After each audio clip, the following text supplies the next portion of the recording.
ഈശോ മിശിഹായ്ക്ക് സ്തുതിയായിരിക്കട്ടെ. വിശുദ്ധ യോഹന്നാൻ്റെ സുവിശേഷം 19-ാം അധ്യായം 30-ാം തിരുവചനം.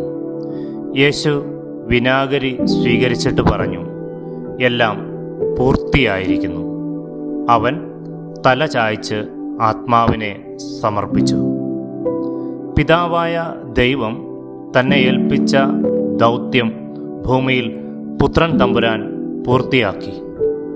ആദി മാതാപിതാക്കളുടെ അനുസരണക്കേട് വഴി അടഞ്ഞുപോയ പറുദീസ പുത്രൻ തമ്പുരാൻ്റെ അനുസരണം വഴി വീണ്ടും തുറക്കപ്പെടുന്നു.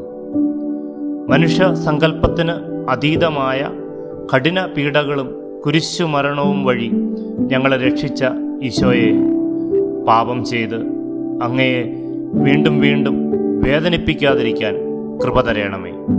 ആമേൻ.